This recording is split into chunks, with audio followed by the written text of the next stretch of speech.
مطمئن د جیز او د زونګ نه د جیز او د زونګ خو دغه طریقه ضروره چې بجلی وي سیګنلي چې بجلی لاړه شي بس خبره ختمه.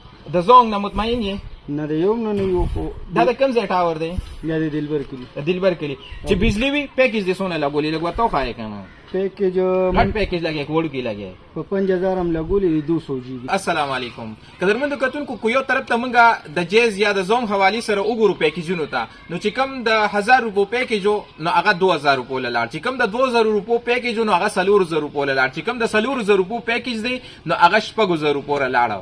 د عوام د جیب نه په یو طریقه باندې په یو ګنکپې باندې پیسې وباسي. کم از کم موږ سره داسې ډېر ملګري دي چې هغوی ابل ورځ پیکیج لګولی دی پیکیج چا په 3000 روپۍ باندې لګولی ما په خپله چې کوم پیکیج لګولی په 3000 روپۍ باندې ما پیکیج لګولی خو که موږ دې ټاور ته وګورو تاسو کتی شئ نن 4 او 5 ورځ ده دا ټاور بند دی په دې کې موږ ته سیګنل نه راځي چې بجلی لاړه شي نو مکمل سیګنل ډاون شي او داسې د مرګرو نو په هم رای اخلو چې یاره هغوی څومره د جیز یا د زونګ نه څومره پورې مطمئن دي. ما پسې څوک کیمرامیني کوي هغه پیکیج چې کوم دی بېګاله ایکسپایر کېدو کې دی او پیکیج هغه لګولې دی 20000 MB چې کوم ده هغه لګولې ده خو هغه وایي چې ما بالکل استعمال کړی نه ده. نو دا ټاور دی دا تاسو کتی شئ جیز ټاور دی ګنکپي یې چالو کړې ده ګران ګران پیکیجونه مونږ لګولي دي د سره چې کوم دی جیز کار نه کوي. امیر صاحب سره تاسو څه وایي؟ السلام علیکم څونه مطمئن یې د جیز او د زونګ نه؟ د جیز او د زونګ خو دغه طریقه ضروره چې بجلی وي سیګنلي چې بجلی لاړه شي بس خبره ختمه. د زونګ نه مطمئن یې نه د یو نه یو خو دا د کوم ځای ټاور دی؟ یا د دلبر کلي. د دلبر کلي چې بجلی وي پیکیج دې څونه لګولې لږ ورته وښایې که نه؟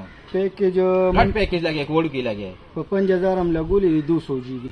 دې مې خو نه ګاډی نه نو بیا زمونږ د کلي دا دلبر کلي والا دلته چې کوم دي دا ښځې دي خو دلته کې سړي دي چې دوی د روزي نه یا خو دا پیسې د دوی ارامې دي. ضرور زما پیسې خو ارامې نه دي زما خو خپلې پیسې حق حلالې دي. ته خو هم سهار ځې او ماسخوتن کور ته راځې نو بیا ولې اواز نه اوچتې چې یاره دا ټاور والا دي د ځای په ځای چې کوم دي که مونږ وګورو خلک راووتل دا ټاور یې چې کوم دي راوې غورځولې والا صرف په دغې وجه باندې چې پیکیجونه لګي ګران ګران پیکیجونه لګي او کار نه کوي. وروره دا امیر صاحب دی ولي به په دې ګیره باندې چې کوم دي به دروغ وایي. لکه زه تا ته دا خبره کوم زما لکه تاسو ته پته وي زموږ کشران بار دي هغه به پرون دونه پریشان و هغه چې څه مسله ده چا ترینګو کو سونو کو نو وروره دلته ډېر کار نه کوي او هغوی سره د کور غمي موږ سره د هغې غمي هغه رابطې هم نه کېږي او لکه ستاسو خبره موږ هغه خپل ضرورت دپاره پیکیجونه ولګوه بیا کار نه کوي ګران نه کوي. او زه چې چېرته کې د 300 روپو پیکیج و نو بیا هم لا اسانه وه خو د پیکیج کم از کم چې کوم په 6000 روپۍ پیکیج باندې بعضې ملګري د 6000 روپو والا پیکیج لګوي نو دا د غریبۍ پیسې دي.